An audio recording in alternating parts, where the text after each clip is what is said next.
Opa, pessoal, tudo certo? Sexta de trade no ar para mais um vídeo de análise, palpites e prognóstico dos jogos que teremos hoje no dia 31 de 2 de 2023. Hoje nós atrasamos o nosso vídeo mais uma vez por problemas pessoais, mas estamos aqui com os nossos palpites para vocês serem bem lucrativos e também adquirirem informações através dos dados e estatísticas que nós trazemos aqui diariamente nos nossos vídeos, beleza? Então vamos acelerar o nosso vídeo de hoje para a gente poder transmitir esse vídeo, né, fazer esse vídeo, editar, postar e dar tempo de todo mundo assistir, porque hoje tem jogo às 17 horas, por isso é tão importante se inscrever no canal e ativar o sininho nesses jogos com horários mais alternativos, você não ser pego de surpresa, porque às vezes os primeiros jogos do dia podem ser os mais lucrativos. Então, já vai se inscrevendo no canal, ativando o sininho e deixando aquele like para ajudar o nosso projeto a seguir acontecendo.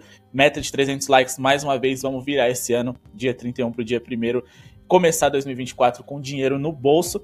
E se você quer colocar ainda mais, o nosso grupo VIP está aqui do lado, menor preço do mercado, o grupo VIP mais completo. Ontem, 100% de grid nas nossas análises, nossos palpites indicados lá. Além, é claro, da gente também sempre trazer os favoritos da noite, as melhores zebras e também muito conteúdo e informação extra para você melhorar suas apostas, criar múltiplas, triplas e duplas com mais chance de lucratividade através dos nossos e-books, guias e muito mais. Beleza?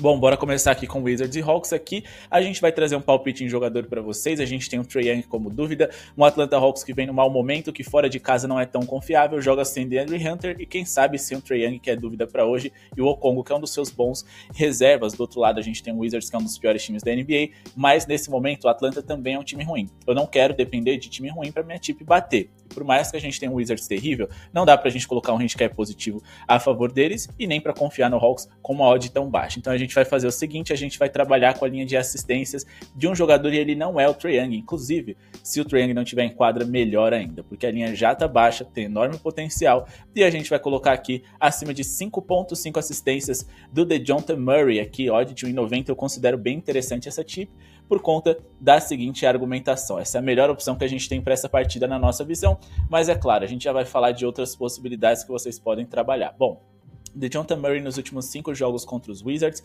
ele teve uma média de 6.6 assistências por jogo.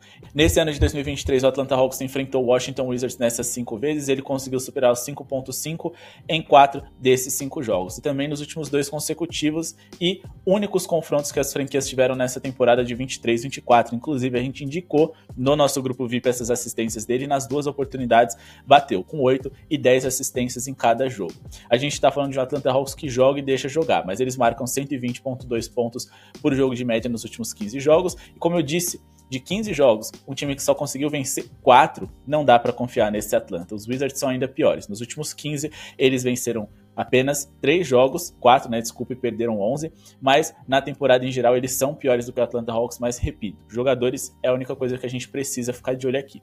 Por quê? Porque a gente tem linhas muito baixas para trabalhar com pontos, para trabalhar com o Hawks, que é o time que eu gostaria de investir, e a gente tem aqui um Wizards que sofreu 127.1 pontos nos últimos 15 jogos, tem a pior defesa da NBA, é um dos times mais rápidos da liga e com velocidade a gente tem muitas posses de bola por minuto, e com muitas posses de bola por minuto, mais chance de todo e qualquer over. Nesse momento eles são a segunda pior defesa por 100 posses de bola, e como eu disse para vocês, o time mais rápido, vocês podem ver aqui. A única coisa que não se adapta ao adversário especificamente, a não ser que o mercado invista muito dinheiro em determinada linha, é a linha de jogador. O mercado sempre baseia as linhas um pouco próximas ali do que é a média do atleta, do momento atual, e claro, se o mercado entrar bastante em over, se as pessoas investirem muito no over, ele vai dar um ajuste ali muito pequenininho. Então, é um tipo de mercado que nessas situações em que você fala, cara, eu sei que vai ser um jogo over, eu sei que esse time é favorito, mas não tá pagando bem, o que eu posso fazer? Então, investir em um jogador que possa ser chave dentro dessa partida. E por que eu escolhi o DeJounte Murray? Bom, se a gente for olhar aqui, a gente está falando de um Washington Wizards que é o terceiro time que mais cede assistências para o jogo para point guard, que é a posição de origem dele, e o terceiro que mais cede assistências para shooting guard, que é a posição em que ele vem jogando nesse Atlanta. Só que tem um porém, a posição na qual eles menos cedem pontos é a posição de shooting guard, que é a posição do DeJounte Murray. Então ele é um jogador que, acima de tudo, muito provavelmente, né, vai trabalhar apenas como um facilitador. Porque o Trae Young, que é uma peça importante para esse elenco dos Hawks, pode funcionar como um pontuador, já que a gente está falando de uma posição em que os Wizards, apesar de não estarem lá no topo, é um time que ainda cede bastante pontos por jogo. Para shooting guard, que é a posição do DeJounte Murray, nem tanto. é o quinto time que menos sofre pontos por jogo para jogadores dessa posição. Só que para small forward, que são os alas, eles sofrem o maior número de pontos por jogo, um dos maiores números de bolas de 3, o segundo maior. Para power forward, eles também sofrem muitos pontos, né? É o sexto time mais vazado para jogadores dessa posição. E para pivôs, eles são o time mais vazado. Então, essas conexões de DeJounte Murray e Saddiq Bey, DeJounte Murray e Capela, por exemplo, podem funcionar muito bem e facilitar essa linha de assistências dele. Beleza? A gente também tá falando aqui de um Washington Wizards que nessa temporada é o time que mais cede assistências gerais por jogo em toda a NBA, e dentre os mandantes também é o time que mais cede assistências por jogo. Sim, o Trae Young também é uma peça interessante para se trabalhar aqui, mas o DeJounte Murray tem ganhos bem menores e com uma taxa ali, né, um lucro maior caso bata-se acima de 5.5. Agora vamos falar aqui de Pelicans e Lakers. Não sabemos se LeBron e Anthony Davis vão jogar nessa noite consecutiva, já que eles jogaram ontem um jogaço contra o Minnesota Timberwolves. Mas o que sabemos é que com eles em quadro, os Lakers podem ser competitivos e podem minar o jogo dos Pelicans. Por que eu tô falando a respeito disso? Porque eu acho que a gente tem duas linhas interessantes aqui para ficar de olho. A primeira delas é a principal que eu vou indicar para vocês, é o handicap positivo dos Lakers. O New Orleans Pelicans não vive um momento espetacular, é um momento bom e ponto, e os Lakers precisam voltar a vencer fora de casa. Mas mais 10.5 a favor dos Lakers pagando em 55 faz muito mais sentido do que, por exemplo, uma vitória por 5 pontos de vantagem dos Pelicans. Com esse mais 10.5 a gente pode até perder por 10 de diferença, e eu não vejo razão pelo qual os Pelicans, a não ser o mando de quadra e o cansaço dos Lakers, são tão favoritos assim. E eles podem até ser, eles podem ganhar o jogo, mas eu não acredito que vai ser por 11 de diferença ou mais. Se a gente for pegar os últimos 9 jogos dos Lakers contra os Pelicans, a gente tem 3 vitórias consecutivas para os Lakers. Eles venceram 3 dos últimos 3 jogos, né, e 4 dos últimos 5. Só que se a gente for observar, a equipe do New Orleans Pelicans não conseguiu cobrir esse handicap em nenhuma das últimas 7 vezes consecutivas, o que também é bastante chamativo. E dos últimos 9 jogos, em 8, os Lakers conseguiram cobrir esse handicap. A única vez que isso não aconteceu foi nesse jogo aqui, mas ainda assim é só um detalhe dentro de tantos jogos recentes que as franquias tiveram, e os Lakers se saíram bem. Os Lakers, inclusive, quase venceram por 50 pontos de vantagem contra os Pelicans no último jogo que essas equipes tiveram lá no In-Season Tournament, chegando à final, posteriormente sendo campeões. O New Orleans Pelicans, nos últimos 10 jogos jogando em casa, eles perderam 3 dos últimos 4, não cobriram esse handicap contra o fraco Utah Jazz e não conseguiram cobrir esse handicap contra os 76ers, contra o Sacramento Kings e perderam para o Timberwolves. Ou seja, nos últimos 10 jogos em casa, eles só conseguiram cobrir esse handicap, né, vencer por 11 de diferença ou mais os seus adversários em 30% das partidas. E em 2 desses 3 jogos foram contra defesas terríveis, a dos Spurs e a do próprio Sacramento Kings. A gente está falando de 2 defesas de top 10, eu confio na defesa dos Lakers e acho que o ataque dos Lakers, se ele não é tão bom quanto o dos Pelicans, ele tem os 2 melhores jogadores, que é o Anthony Davis e o LeBron James. Só que o que acontece aqui nos jogos dos Pelicans, em que a gente consegue ter uma leitura fácil de que eles não serão favoritos em uma partida contra certos times de certos perfis. Bom, vamos dar uma olhada aqui nas bolas de 3. A bola de 3 é um dos principais pontos fracos dos Lakers. Por quê? O Los Angeles Lakers é um dos 10 times que mais sofrem bolas de 3 por jogo, e eles não conseguem fazer bolas de 3, então eles ficam dependendo muito da alta eficiência deles ali na bola de 2 para poder ser competitivo com seus adversários. Só que tem um porém. O New Orleans Pelicans é um time que depende muito desse arremesso, dessa pontuação curta também. E com LeBron James, Chris Wood, Anthony Davis, Rui Hachimura, esses jogadores ali de garrafão dos Lakers, que defendem bem o centro, os Pelicans vão ter dificuldades. Então eles vão ter que apelar para a bola de 3, que geralmente é o caminho mais fácil para se pontuar contra os Lakers. Só que aí entra um outro porém. A equipe dos Pelicans é o 4º time com menos bolas de 3 por jogo na NBA. A dos Lakers é a 3ª, com 2 defesas de top 10. Pouca bola de 3. 2 times que pontuam muito bem no centro, mas que os seus rivais se defendem melhor no centro do que no perímetro. Eu acho que a gente tem um choque ali, que faz com que os Pelicans não consigam se distanciar no placar. Foi mais ou menos essa leitura que a gente fez ali contra os Memphis. A falta de bola de 3 evita que os Pelicans consigam vencer por grande vantagem. Não à toa a gente conseguiu 2 greens ali no HC positivo dos Grizzlies. E a gente também está falando ali de uma dificuldade de pontuar pelas duas partes, também nesse histórico que a gente analisou nos confrontos diretos. Hoje, então, a gente tem esses 2 palpites. Handicap de mais 10.5 para os Lakers, se LeBron e Anthony Davis jogar. E para quem gosta de trabalhar com under, claro, se você não gosta, pode ficar de fora, não tem problema. Trabalhar com abaixo de 236,5 pontos totais, porque eu também acho uma linha alta, tá? Não bateu no último e no penúltimo jogo, não bateu nos últimos 3 consecutivos e também não bateu, né? Ou seja, não aconteceu 237 pontos ou mais desses 9 jogos recortados em 7 deles. Só bateu aqui em 2022 e no início de 2023, jogos que aconteceram em temporadas anteriores, quando os Lakers eram piores do que eles são hoje, né? Depois das trocas que eles fizeram, adquirindo D'Angelo Russell, Austin Reeves crescendo, Rui Hashimura chegando, Vanderbilt, etc. Os Lakers melhoraram bastante a sua defesa. Então esses são os meus 2 palpites para essa partida, priorizando mais 10.5. Lembrando que todo e qualquer palpite desse jogo indicado nesse vídeo é só se o LeBron e o AD estiverem em quadra. Falando agora de Oklahoma City Thunders e Nets, o Thunder é um dos principais times do momento, joga em casa contra os Nets que, apesar de ser um bom time, caiu bastante. Podem vir sem seu principal defensor Nicholas Claxton, então sem seu principal defensor de perímetro Ben Simmons mais uma vez. Eles perderam os últimos 2 jogos consecutivos, eles também perderam, né, nos últimos 9 jogos, perderam 7 e só venceram o péssimo Detroit Pistons, enquanto que o Oklahoma City Thunders vem jogando muita bola, nos últimos 10 jogos venceram 80% deles, só perdendo ali para o Sacramento Kings e para os Lakers, que a gente sabe que são times ali de um nível médio para cima do Oeste, que é a conferência mais competitiva da NBA. Com esse histórico negativo aqui da equipe dos Nets, onde eles pontuaram mal, 113,1 pontos por jogo, sofrendo quase 122 pontos por partida, eu acredito que o OKC vença e convença. Eles são melhores em praticamente tudo do que esse Brooklyn Nets. Se a gente for olhar aqui a eficiência ofensiva, defensiva deles, eles são bem superiores. No fim das contas, esses 2 números são os mais importantes para que você tenha um time no topo. Você ser top 10 de ataque, top 10 de defesa, te garante uma vaga ali nos playoffs tranquilamente. É o 6º melhor ataque por 100 posses de bola. E enfrentando hoje o Brooklyn Nets, que é um ataque que está fora do top 10, é o 11º da liga, e uma defesa que também é de top 10, a 2ª melhor da NBA por 100 posses de bola, enfrentando aí uma das 10 piores, que é a dos Nets. Se a gente for fazer um recorte do mês de dezembro, aí a equipe do OKC sai ainda mais com vantagem, que é o mês de referência mais próximo que a gente tem.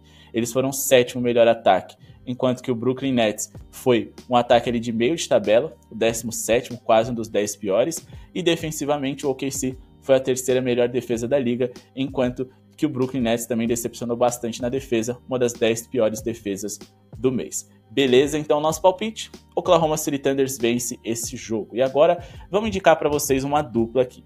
A gente vai colocar uma dupla na pontuação do San Antonio Spurs, vamos colocar um under para eles, a gente consegue esticar bastante essa linha, então dá pra gente colocar aqui um abaixo de 120, 121, até 122 pontos em abaixo de, e duplar ali com over na pontuação do Memphis Grizzlies, caso Ja Morant esteja em quadra. Então, abaixo de 122,5 pontos do San Antonio Spurs é o nosso primeiro palpite, e a gente vai duplar aqui com a pontuação do Memphis, que joga em casa, enfrenta uma das piores defesas do momento em toda a NBA, e com Ja Morant, eles melhoram bastante o seu lado ofensivo, acima de 107,5 pontos do Memphis, fechando essa nossa dupla, com base na seguinte argumentação. O San Antonio Spurs nos últimos 15 jogos marcaram 113,6 pontos por partida. Se a gente for filtrar aqui os pontos que eles fizeram, eles só ultrapassaram 122,5 3 vezes contra outras 12, na qual eles não ultrapassaram nesse recorte recente. Mas eles conseguiram contra os Blazers, que é um dos piores times da NBA, e contra o Atlanta Hawks, que é uma das 10 piores defesas. Então, aqui a gente está tranquilo, porque o Boston é uma das boas defesas que a gente tem na liga. Vamos tirar esse recorte aqui mensal e vocês podem observar que os Celtics são a 5ª melhor defesa da NBA. Eles não têm buraco na defesa deles. Derek White, Jrue Holiday, Jason Tatum, Jaylen Brown e Porzingis defendem muito. Al Horford ali na rotação também defende demais. Então, assim, é um dos bons times individualmente falando para se trabalhar no under. Claro que coletivamente eles ainda podem melhorar, mas eu acho que contra o San Antonio Spurs dá para eles fazerem bonito. Se a gente for observar aqui, o Boston Celtics sofreu mais de 122 pontos 2 vezes nos últimos 15 jogos apenas. Contra os Warriors, que é um time de pace alto, muita bola de 3, e contra os Knicks, que é um dos 10 melhores ataques da NBA, por 100 posses de bola. Isso que eles sofreram 132 contra os Warriors, também porque teve prorrogação. Mas eles conseguiram manter 5 desses 15 adversários em menos de 109 pontos, o que também chama bastante atenção. E se a gente for organizar aqui por data, a gente tem que levar em consideração também que eles jogaram muitos jogos sem defensores importantes. O Porzingis perdeu alguns deles, E a gente pode observar aqui que nos últimos 5 consecutivos, seus rivais ficaram abaixo disso, mesmo ele jogando prorrogação e contra times talentosos ofensivamente, como o Kings e o Clippers. Beleza? Outra coisa que a gente também pode se inspirar é na falta de eficiência dos Spurs. É o segundo pior ataque por 100 posses de bola. Geralmente é um time que pontua bem, muito mais pela insistência do que pela qualidade, porque eles são o terceiro maior ritmo da liga, então eles têm muitas posses de bola por minuto, por isso às vezes eles conseguem pontuar bem. Mas quando eles encaram ali uma boa defesa, eles passam e muito mal. E hoje eles têm como dúvida o Wembanyama, Devonte Graham e Zach Collins. Aqui o principal jogador deles, o Zach Collins, que até pouco tempo atrás era titular, e o Devonte Graham, que é um dos bons reservas que esse fraco elenco dos Spurs tem. O Boston tem algumas dúvidas também, o Tatum foi visto treinando hoje, então a tendência é que ele jogue, e essa nossa entrada só vale se a gente tiver ali os titulares em quadra, Tatum, Holiday, Porzingis, Jaylen Brown e Derrick White.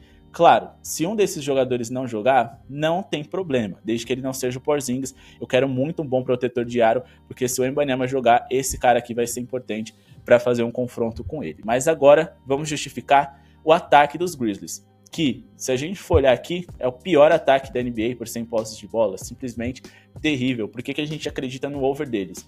Porque a maioria desses números aqui foram puxados graças ao Ja Morant, que não esteve em quadra.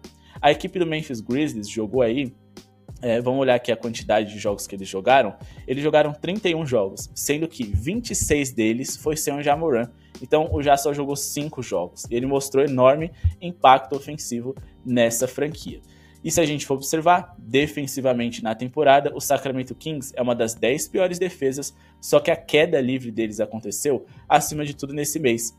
Então, se por um lado a gente tem os números meio mentirosos do que representa hoje o Memphis por conta do que aconteceu lá atrás, a gente tem números ainda mais reais daquilo que acontece com os Kings, pelo que vem acontecendo recentemente. O Sacramento Kings foi quase uma das 10 piores defesas da NBA, sofrendo 118 pontos por 100 posses de bola nesse mês de dezembro, só que por mais que em um ranking eles estejam ali entre as 10 piores defesas e no outro não, aqui a gente tem 116,2 pontos sofridos por 100 posses de bola, ou seja, eles pioraram sim. O Sacramento Kings também é um time que joga num ritmo alto, um dos 10 maiores da NBA, então posses de bola a gente vai ter, fiquem tranquilo. E também a gente está falando de um Sacramento Kings que é um dos 10 times que mais sofrem pontos no paint, no garrafão na liga. Ja Morant, Jaren Jackson são especialistas em pontuar na média e curta distância. O Ja Morant já quebrou recordes, inclusive do Giannis, com mais pontos ali de drive indo de fora para dentro, batendo pro garrafão, pontuando ali na área restrita. Se a gente for observar aqui as zonas da quadra em que o Sacramento Kings mais sofre, a gente pode ver também que existe uma vantagem legal para a gente estar trabalhando a favor do Memphis Grizzlies e nessa pontuação deles, né? Mas primeiro, vamos observar aqui o fato de que nos últimos 10 jogos os Kings sofreram uma média de 119,4 pontos por jogo, sofreram mais de 107 em 80% dessas partidas recortadas, e como eu disse para vocês, se a gente for olhar aqui por zona, a gente pode observar que o Sacramento Kings é o 5º pior aproveitamento em defesa de arremessos da área restrita em toda a NBA. No paint, o aproveitamento deles também é bem ruim, um dos 10 piores da NBA também. E a gente tem também aqui, né, um dos 10 piores aproveitamentos na hora de defender, pick and roll handler, né, que é aquela jogada do pick and roll quando o armador pontua. Essa jogada, Desmond Bane e o Ja Morant são muito bons, podem tirar vantagem do Sacramento Kings também, onde o Sacramento Kings mal consegue defender esse tipo de jogada. Beleza? Outro tipo de jogada que também a gente pode prestar bastante atenção são jogadas de transição, né?